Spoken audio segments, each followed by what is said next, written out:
Bismillahirrahmanirrahim. Assalamualaikum warahmatullahi wabarakatuh.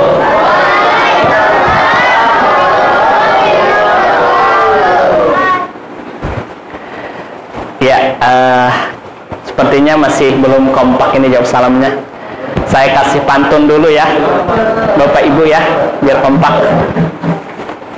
Pantunnya begini Bu, Pak. Kakek-kakek makan martabak. Misalnya kakek-kakek doyan martabak ya. Nenek-nenek makan roti. Insya Allah nenek-nenek doyan roti ya. Jawab salam belum kompak. Saya ulangi sekali lagi. Assalamualaikum warahmatullahi wabarakatuh.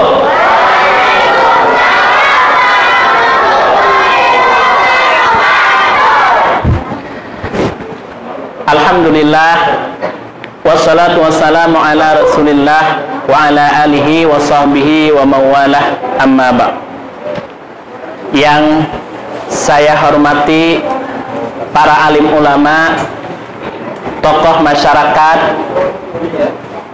yang saya hormati pengurus DKM Mushola Al-Falah di RW 5 Ragunan beserta jajarannya, yang saya hormati para donatur santunan du'afa dan yatim pada hari ini di tempat ini, yang insya Allah tempat yang penuh dengan keberkahan, amin ya rabbal alamin.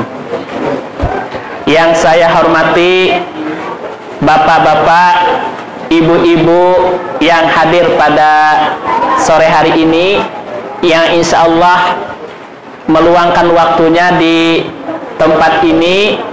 Ini adalah salah satu amal kebaikan yang kita laksanakan di bulan Ramadan.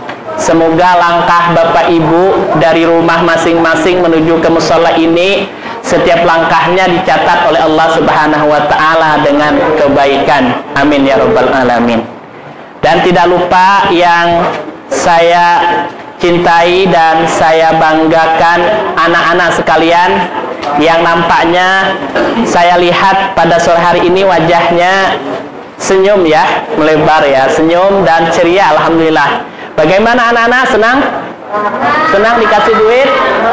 Ya, tadi pesan sama Bapak DKM pada anak-anak yang sudah diberikan rizki oleh Allah Subhanahu wa Ta'ala sore hari ini melalui para donatur santunan, mohon dimanfaatkan dengan baik ya. Kalau bisa jangan beli pakai data ya Pak, buat hal-hal yang tidak baik ya, karena kita mau lebaran ini biasanya butuhnya apa?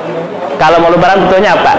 Baju baru ya, baju baru, terus apa lagi? Celana baru, sendal baru, sepatu baru, kue baru, dan yang lain-lainnya ya. Kalau bapak-bapak asal jangan butuh istri baru ya Pak. Kemudian tidak lupa juga yang saya hormati warga masyarakat RW 05, RT berapa sini Pak?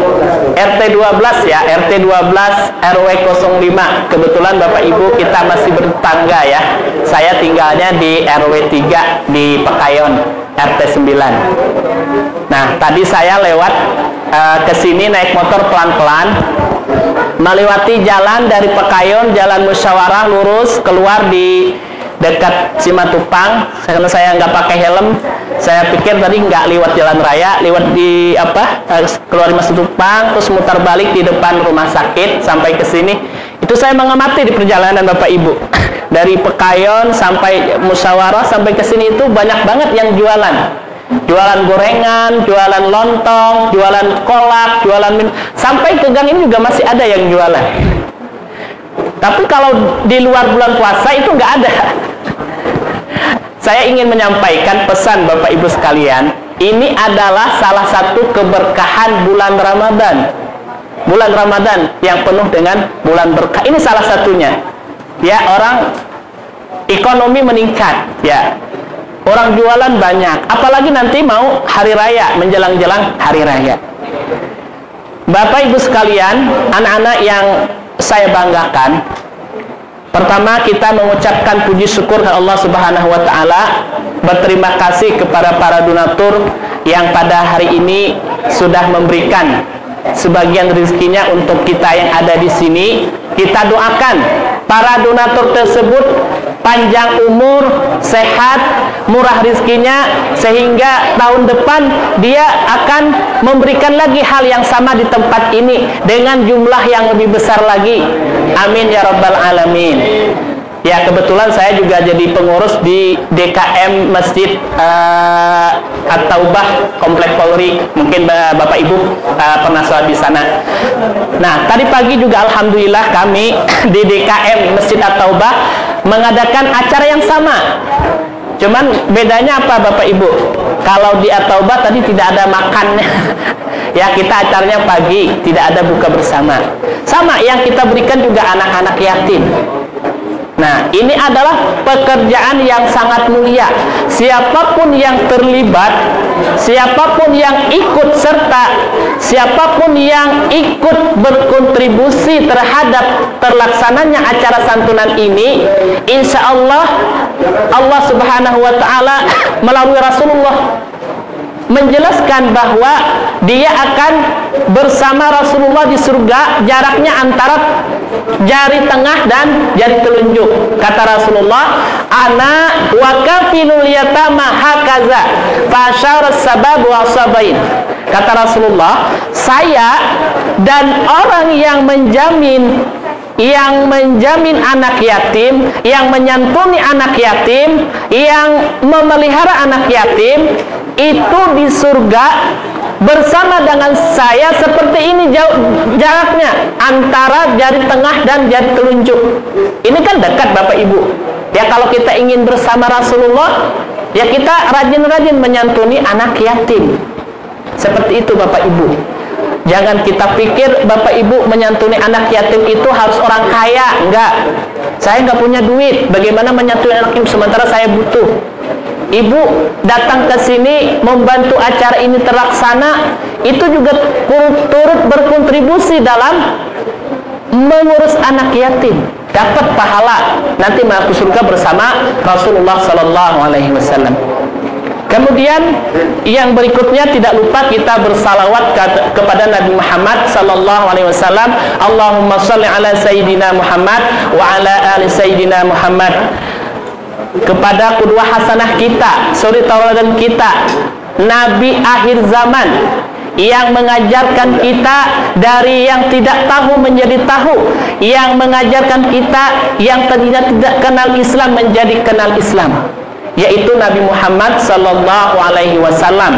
Dan kita yang ada di sini insya Allah selalu berusaha untuk mengikuti petunjuk-petunjuknya. Bapak Ibu sekalian serta anak-anakku yang saya banggakan dan yang saya muliakan, pada sore hari ini insya Allah saya sedikit, tapi saya karena ini adalah permintaan Pak Amir, ya sebagai saya juga kenal beliau, kenal baik, ya saya insya Allah bismillah saya akan laksanakan. Dan alhamdulillah pada hari ini saya bisa bersilaturahim dengan Bapak Ibu yang ada di sini. Ini salah satu silaturahim yang membawa keberkahan insya Allah. Karena apa? Di dalamnya tadi sudah dilaksanakan acara santunan anak yatim, acara yang sangat mulia Bapak Ibu. Ya, makanya kalau bisa saya usulkan acara tradisi ini, kalau bisa setiap tahun, adakan setiap tahun. Kalau bisa. Kalau memang ada rezekinya, nggak mesti nunggu bulan puasa. Setiap bulan juga nggak apa-apa. Kalau perlu setiap hari ya Bu. Setiap hari. Bagus kalau memang ada rezekinya. Jadi saya teringat cerita seorang ustadz. Jadi ustadz ini diundang mengisi ceramah Ramadan di Ambon. Ambon itu di mana Bapak Ibu? Ambon itu di Maluku Utara, di Maluku ya. Nah, di sana itu minoritas masyarakatnya non Muslim, tapi tingkat toleransinya sangat tinggi. Nah, seorang ustadz ini diundang mengisi nuzulul Quran ke Ambon. Dia naik pesawat dari Jakarta.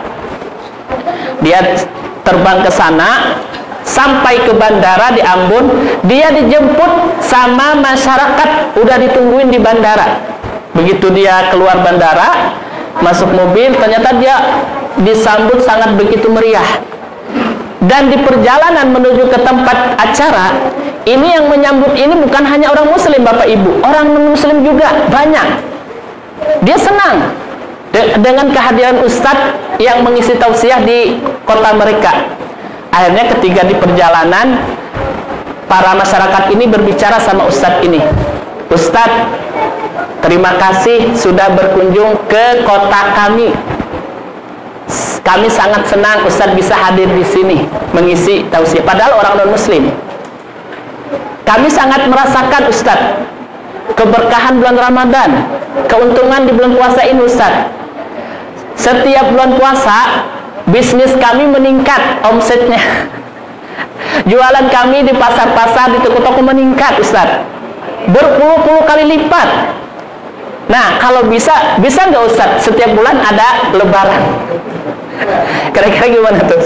Dia minta setiap bulan, yang namanya orang muslim ya, dia minta setiap bulan ada lebaran agar omset perdagangannya terus meningkat.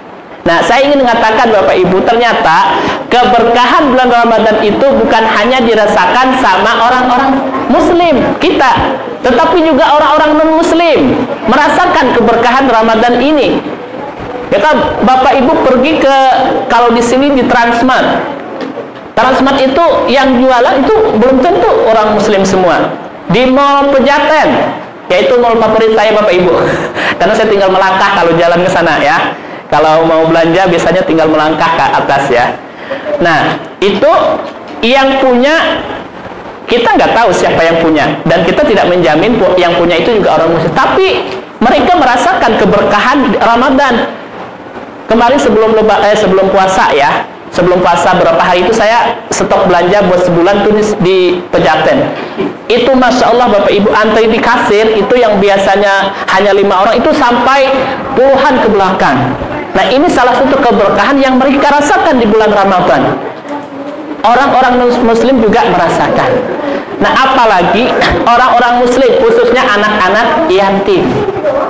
Ya, di mana-mana anak yatim santunan. Di masjid-masjid mengadakan santunan duafa dan santunan yatim. Ya, karena ini memang bulan yang ditunggu-tunggu sama anak-anak yatim, memberikan kebahagiaan kepada mereka. Begitu juga anak-anak sekalian, ketika dapat rezeki dari para muhsinin, dimanfaatkan uangnya dengan sebaik-baiknya. Kalau bisa jangan beli mainan ya, beli games, beli voucher apalagi tuh namanya ya. Nah, belikan yang bermanfaat, beli buku buat belajar di sekolah, beli pulpen dan sebagainya. Itu hal-hal yang bermanfaat. Atau beli seragam.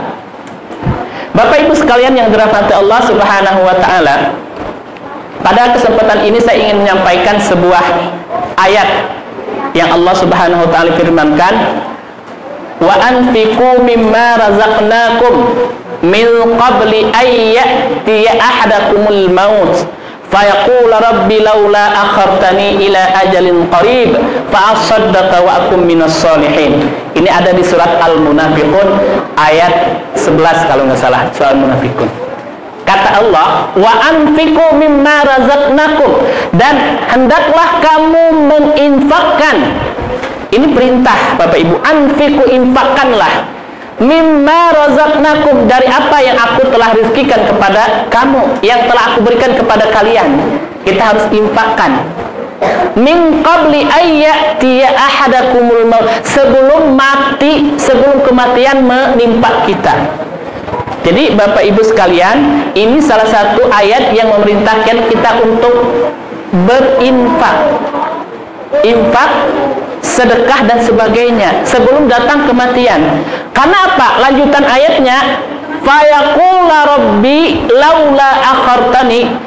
Ada yang berkata, seandainya aku dulu Allah tunda kematian.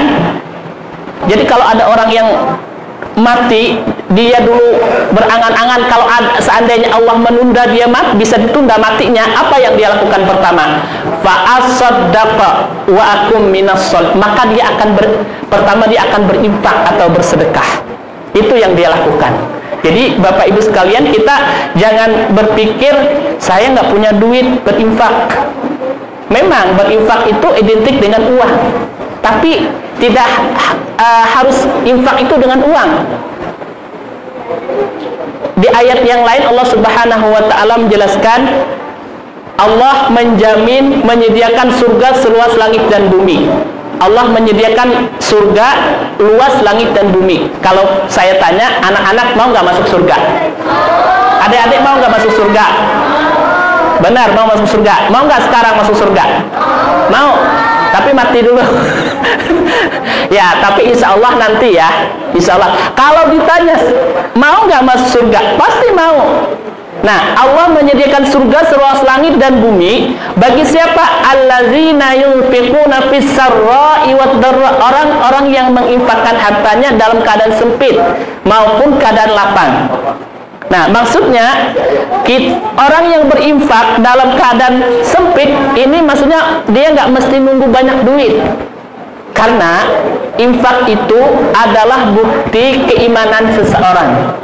Jadi iman seseorang tidak sempurna kalau dia tidak punya kerelaan atau kesediaan untuk berinfak. Jadi kalau kita punya baju baru dua, kemudian yang kita punya baju baru dua, kita butuh yang kita pakai hanya satu, kita kalau bisa yang satu lagi kita berikan kepada tetangga kita atau saudara kita yang membutuhkan. Kita punya celana baru dua, yang kita pakai hanya satu, nggak mungkin dua-duanya kan Bu, Pak. Kita berikan kepada saudara kita, kepada tetangga kita, kepada orang yang membutuhkan, satu kita manfaatkan. Nah, seperti itu Bapak Ibu. Nah, begitu juga dengan acara seperti ini. Ya, di sini ada yang dengan terselenggaranya acara seperti ini, ada yang bagian ada yang bagian pembawa acara, ada yang bagian perlengkapan, ada yang bagian moto-moto, ada yang bagian ngaji, ada yang bagian macam-macam. Itu juga ikut berkontribusi dengan acara ini, berinfak dengan tenaga yang dia miliki, berinfak dengan waktu yang dia miliki. Jadi berinfak itu jangan hanya berpikir dengan duit, tetapi kalau kita punya bisa dengan tenaga, ya kita berinfak dengan tenaga.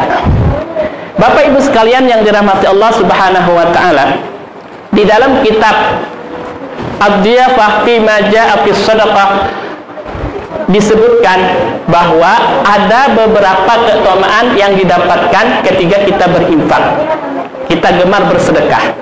Yang pertama, dalam satu hadis Rasulullah SAW menjelaskan, man anfaqa zaujaini, barang siapa yang berinfak, menginfakkan zaujaini. Memang kalau dalam bahasa Arab zaujain itu istri Bu, Pak. Zaujain itu dua istri, tapi di sini bukan istri maksudnya.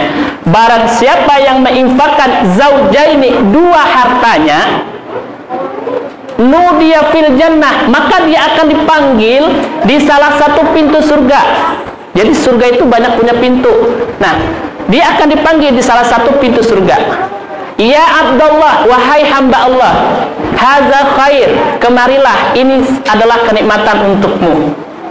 Kemudian faman kana min ahli sholah, nudiya min babis sholah. Kalau golongan yang dia suka gemar sholat, maka dia dipanggil dari pintu yang gemar bersolat. Faman kana min ahli jihad, siapa yang dari golongan jihad, maka dia akan dipanggil dari pintu surga dari golongan mujahid. Nah, yang terakhir, waman kana min ahli shadaqah, nudiya min babis shadaqah. Siapa yang gemar bersedekah, nudiya min babis sedekah, maka dia akan dipanggil dari pintu sedekah. Jadi surga itu ada khusus pintu untuk orang-orang yang gemar bersedekah. Jadi Allah Subhanahu wa taala akan menjamin surga bagi orang yang gemar bersedekah. Kemudian yang berikutnya, Rasulullah SAW menjelaskan bahwa bersedekah itu salah satu keutamaannya adalah menghapus dosa-dosa yang kita miliki. Bapak Ibu pasti ya, yang namanya manusia itu punya dosa. Ya, termasuk yang berbicara di depan ini juga banyak dosa ya Bu. Ada nggak yang nggak punya dosa di sini? Ya kecuali kalau anak-anak ya ibu ya. Kalau anak-anak itu nggak punya dosa karena dia belum balik. Apapun yang dilakukan itu belum dibebankan kepada dia karena dia belum balik. Nah, semua anak Adam, kullu bani Adam khata'. Semua anak Adam itu mempunyai kesalahan. Nah, dan sebaik-baiknya kesalahan adalah orang yang meminta ampun kepada Allah Subhanahu wa taala atau orang yang mau belajar dari kesalahan. Nah, salah satu manfaat hikmah dari sedekah adalah menghapus dosa-dosa kita, Bu, Pak. As-sadaqatu tudfi'ul khati'ah kama tudfi'ul ma'un nar, kata Rasulullah. Sedekah itu dapat menghapus dosa sebagaimana air memadamkan api. Tentu yang dimaksud dosa di sini adalah dosa-dosa kecil, Bapak Ibu. Dosa-dosa kecil itu apa contohnya? Adik-adik, dosa-dosa kecil contohnya apa? Ngata-ngatain temannya, itu dosa nggak? Dosa kan?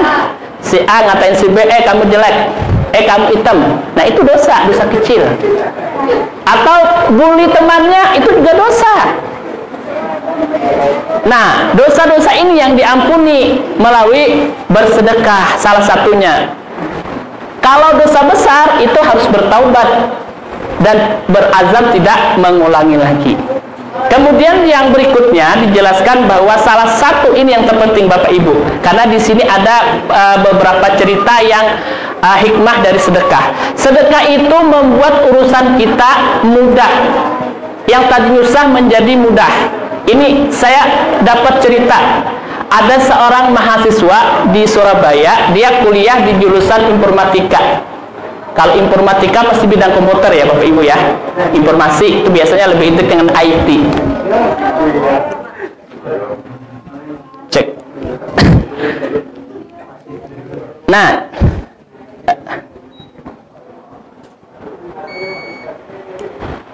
cek ya, alhamdulillah.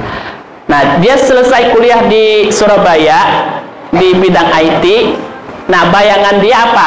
Setelah saya selesai, padahal nilainya bagus, dia punya angan-angan pingin kerja di perusahaan yang paling terkenal. Nah, begitu dia selesai kuliah, dia memasukkan lamaran di banyak perusahaan. Lebih dari 10 perusahaan dia masukkan lamaran. Nah, dari sekian banyak lamaran itu hanya ada 2 yang dapat panggilan interview. Biasa kalau masuk lamaran nih, kalau anak-anak tamat SMA biasanya kalau nyari kerjaan pasti buat lamaran kan ya. Lamaran itu biasanya ada interview, wawancara sama bagian HRD-nya. Nah, dari sekian banyak dia masukkan lamaran, hanya 2 yang dipanggil untuk interview. Nah, begitu dia datang ke perusahaan yang dipanggil tadi, setelah interview, itu tidak ada yang lulus dua-duanya, tidak berhasil. Dia daftar lagi sampai berulang-ulang, dia nggak berhasil. Nah, suatu saat dia sholat Jumat di suatu masjid. Kebetulan di masjid itu khatibnya menyampaikan khutbah tentang hikmah berinfak dan bersedekah. Salah satu hikmah infak dan sedekah adalah memudahkan urusan kita kepada Allah Subhanahu wa taala. Nah, setelah itu dia kebetulan membawa uang yang dia bawa saat itu. Akhirnya dia infakkan uang itu di masjid itu.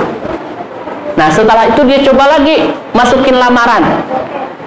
Pas masukin, biiznillah dengan izin Allah Subhanahu wa taala, Bapak Ibu, saat itu juga lamarannya diterima di bidang yang sesuai dia inginkan. Nah, ini Masya Allah, Subhanallah, ini salah satu hikmah orang yang rajin bersedekah atau berinfak. Kemudian di zaman sahabat juga pernah ada cerita Bapak Ibu. Ada seorang petani kurma. Dia mau nanam kurma, ketika dia berkebun, itu pas mau ngalirin air, airnya nggak ngalir. Dan musim kemarau. Di situ dia was-was. Ini kalau seperti ini terus, ini gagal terus panennya. Gak bisa kalau bertani nggak ada air, apalagi di Arab kan musim panas ya, airnya jarang. Apa yang dia lakukan? Akhirnya dia berdoa kepada Allah Subhanahu wa taala, minta turun hujan. Dia berdoa, ya Allah, semoga hujan turun untuk tanaman, biar taman saya bisa panen. Seketika itu juga Bapak Ibu, awan mendung seperti mau turun hujan, tapi belum hujan. Nah, tiba-tiba dalam cerita tersebut awan ini beralih ke petani yang sebelahnya. Nah, karena dia penasaran, petani ini kan langsung ngikutin awan ini, pas sampai ke kebun sebelahnya turun hujan. Nah, akhirnya yang ngalir ke kebun sebelah, bukan ke kebunnya yang petani berdoa tadi. Nah, akhirnya seorang petani tadi penasaran dengan orang kebun sebelah itu. Dia bertanya kepada pemilik kebun itu, wahai fulan, kenapa tadi saya berdoa minta hujan, itu sudah mau turun ke kebun saya, tiba-tiba beralih awalnya ke kebun fulan, langsung hujan. Apa yang fulan lakukan, atau ada amalan apa yang fulan lakukan sehingga hujan itu bisa turun di kebun fulan? Engkau maksudnya. Nah, apa yang dikatakan sama fulan tadi? Wahai fulan, dia menjawab pertanyaan petani tadi. Yang saya lakukan ketika saya panen kurma, yang saya lakukan apa? Sepertiganya saya simpan buat makan. Ya, buat makan tuh bisa dijual, bisa disimpan buat makan. Karena kalau zaman Rasulullah itu kan makanannya kurma, Bapak Ibu ya, bukan nasi. Nasi itu kita di Indonesia. Walaupun sekarang di Arab tuh banyak nasi, tapi biasa kalau zaman dulu itu makanan kurmanya itu kurma biasanya ya. Rasulullah juga berbuka puasa dengan kurma. Kata petani tadi, ketika saya panen, sepertiganya saya simpan buat keluarga, sepertiganya saya infakkan, sepertiganya saya jual. Jadi dibagi 3, sepertiganya dia simpan buat makan, sepertiganya dia jual buat bisnis, sepertiganya dia infakkan ke orang-orang yang membutuhkan. Nah, setelah itu petani tadi kaget dan heran-heran ya, Masya Allah subhanallah. Dengan berkah dia setiap panen menginfakkan sebagian saja Bapak Ibu, itu keberkahan yang yang dia dapatkan luar biasa. Bapak Ibu sekalian yang dirahmati Allah Subhanahu wa taala, wasari'u ila magfiratin min rabbikum wa jannatin 'arduhas samawati wal ardh. Allah, bersegeralah kalian untuk memohon ampun kepada Allah Subhanahu wa taala. Wa jannatin 'arduhas samawati wal ardh, yang luasnya, yang Allah sediakan surga yang luasnya langit dan bumi. Alladzina yunfiquna fis sarra'i wad dharra, yaitu orang-orang yang menginfakkan hartanya di jalan Allah baik dalam keadaan sempit maupun dalam keadaan lapang.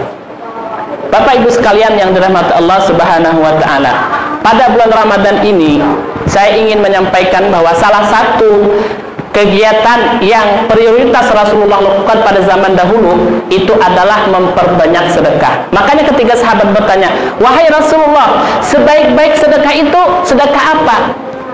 Hadis di riwayat At-Tirmizi, beliau mengatakan, beliau menjawab, sebaik-baik sedekah itu adalah sedekah di bulan Ramadan. Saking dermawannya Rasulullah di bulan Ramadan sampai diumpamakan seperti angin sepoi-sepoi. Kalau angin sepoi-sepoi itu kan membuat orang nikmat ya Bapak Ibu ya. Kalau kita capek lagi bertani, kita capek lagi bepergian, terus kita cari angin sepoi-sepoi, itu bisa membuat kita tertidur saking enaknya. Artinya itu menggambarkan bahwa ketika bulan Ramadan Rasulullah SAW itu memang gemar berinfak. Ya, seperti angin sepoi-sepoi, lebih dermawan dari bulan-bulan biasanya. Ya, kita juga di sini Bapak Ibu, saya yakin ya, di masjid-masjid, apalagi kalau di Mekah ya, di Masjidil Haram, saya kebetulan alhamdulillah udah pernah 3 kali ya itikaf. Kebetulan Allah izinkan saya itikaf 3 kali di Masjidil Haram, itu 2016, 2017 dan 2018. Nah, itu Masya Allah Bapak Ibu, kalau untuk makan, untuk buka itu nggak perlu kita pikirkan. Kita duduk aja sudah banyak makanan. Apalagi kalau kita nyari, kita duduk, itu banyak yang ngasih. Jadi kalau di Masjidil Haram itu kalau mau buka itu kita bisa lihat di siaran langsungnya juga bisa dilihat ya di TV itu. Kalau mau buka puasa di Masjid Nabawi maupun di Masjidil Haram itu makanan banyak, kita tinggal milih mau yang mana. Dan biasanya kalau saking banyaknya makanan, saking bingungnya orang nyari orang yang mau makan makanan, itu biasanya para donatur itu narik-narik. Kita mau ke masjid ditarik sama dia. Udah kamu buka di sini. Nanti tarik lagi kamu buka di sini. Seperti itu. Kenapa? Dia bingung nyari orang yang mau makan makanan yang dia sediakan. Saking banyaknya. Nah, ini salah satu yang mereka teladani adalah sifat Rasulullah Sallallahu Alaihi Wasallam ketika bulan puasa. Nah, apalagi Bapak Ibu kalau punya rezeki dapat THR umpamanya ya, ibu-ibu kalau dapat THR jangan dibelikan baju baru semua ya Bu, jangan dibelikan kue semua ya Bu. Udah dapat THR belum Bu? Ya, insya Allah nanti dapat dari Allah Subhanahu Wa Taala Bu. Kalau dapat THR ya Bu ya Pak, jangan dibelikan baju semua, jangan dibelikan kue semua. Kita sisihkan sedikit lah kita buat berinfak. Ya, buat apalagi kalau infak buat musala. Kalau kita 1.000 aja, 20.000 aja kita infakkan kita masukin di kotak nih, di kotak amal. Itu kalau nanti uang yang kita masukkan itu dimanfaatkan sama DKM nih buat membangun, memperbaiki musala, itu Bapak Ibu manfaatnya sampai sampai kita wafat, sampai kita meninggal, itu akan mengalir terus pahalanya sampai hari kiamat.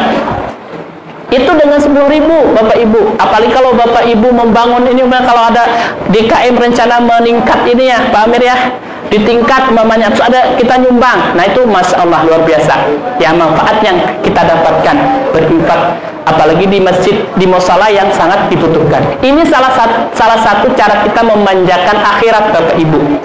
Jadi makanya ada di beberapa masjid itu salah satu dia memanjakan akhiratnya itu adalah dengan memperbaiki fasilitas yang ada di masjid. Itu salah satu cerita Ustadz itu di masjid apa ya, Cut Mutia ya, yang di daerah mana, Menteng atau apa itu, atau masjid apa namanya itu katanya karpetnya itu yang tebal, yang ada bulu-bulunya itu, terus wangi, bikin orang kalau sujud betah lama. Nah itu salah satu cara kita memanjakan akhirat Bapak Ibu. Kalau orang sujud lama betah, itu Masya Allah Bapak Ibu, orang betah sholat di situ, orang betah sujud di situ. Nah itu kita juga ikut ke bawah, pahalanya kita dapat, membuat orang nyaman ibadah di tempat. Apalagi nih kalau di mushola ini ya, kalau kita karpetnya yang bagus, ruangannya ada AC-nya, mamanya bikin orang betah nih, warga RT 12 betah di mushola. Nah itu yang menyumbang AC, yang menyumbang karpet bagus, itu pahalanya akan mengalir terus Bapak Ibu sampai dia nanti hari kiamat. Walaupun dia nyumbang 1.000, nyumbang 2.000, nyumbang 10.000, nyumbang 1.000 lebih baik, nyumbang 1.000 ikhlas lebih baik daripada nyumbang 1 miliar tapi tidak ikhlas ya Bapak Ibu ya. Nah ini yang perlu kita manfaatkan Bapak Ibu, momentum bulan Ramadan ini kita manfaatkan untuk memperbanyak sedekah. Ya kalau kita nggak punya uang, sedekahnya bagaimana? Ibu di rumah pasti masakan ya Bu. Ya, kalau ibu-ibu sekarang, kalau ibu-ibu kolonial ya, zaman dulu masaknya pakai kayu bakar ya Bu, pakai kompor Bu. Tapi kalau ibu-ibu milenial nih masaknya pakai HP Bu. Bener nggak Bu? Sambil tiduran masaknya. Tahu udah datang aja di depan ketuk pintu makanan ya. Itu bedanya ibu-ibu milenial sama ibu-ibu zaman dulu ya. Kalau ibu milenial katanya masaknya pakai HP, nyucinya pakai HP, pakai remote dan sebagainya. Nah, jadi kalau kita masak, kata Rasulullah, perbanyaklah kuahnya. Kalau masak sayur asam Bu, kuahnya banyakin walaupun isinya sedikit, rasanya enak gitu ya. Kita bagi tetangga kita, itu juga dalam bentuk sedekah Bu. Memberi orang makan, memberi orang berbuka, itu pahalanya sama dengan orang yang berpuasa. Kalau kita masak kalau di Betawi itu masak kalau saya walaupun orang seberang ya Bapak Ibu, karena saya udah lama di Betawi, jadi sekarang lidahnya tuh Betawi Bu. Justru masakan daerah saya sekarang lidahnya udah nggak cocok ya. makan, kalau di Betawi itu makan sayur asem, makan pecak, peda, itu sekarang saya sukaannya itu ya, makanya sekarang asam uratnya tinggi ya, seperti itu. Nah, kalau kita masak-masak kayak gitu Bapak Ibu, kalau kita punya lebih, kita bagi ke tetangga kita. Nah, itu bentuk sedekah kalau kita tidak punya uang. Bapak Ibu sekalian, jamaah Mushola Al-Falah yang bukan Allah Subhanahu wa taala. Saya sampai jam berapa nih Pak Panitia? Udah habis waktunya? Ya? Nanti mau di berapa? Setengah 6 ya. Oke, masih ada waktu kurang lebih 7 menit lagi. Bapak Ibu sekalian yang dirahmati Allah Subhanahu wa taala. Kemudian Rasulullah SAW menyebutkan sedekah itu adalah bukti. Bukti apa? Sidqu imani, bukti kebenaran iman kita. Makanya Allah Subhanahu wa taala menjelaskan di dalam surat Ali Imran, lan tanalul birra hatta tunfiqu mimma tuhibbun. Kamu tidak akan mendapat kebaikan yang sempurna. Kita tidak akan mendapat kebaikan yang sempurna. Lan tanalul birra, tidak akan mendapat. Lan itu tidak akan, seterusnya. Mendapat kebaikan yang sempurna hatta tunfiqu mimma tuhibbun, sampai kamu memberikan, menginfakkan mimma tuhibbun, apa yang kita cintai. Jadi kalau bersedekah itu Bapak Ibu, kita bersedekah itu yang terbaik yang kita berikan.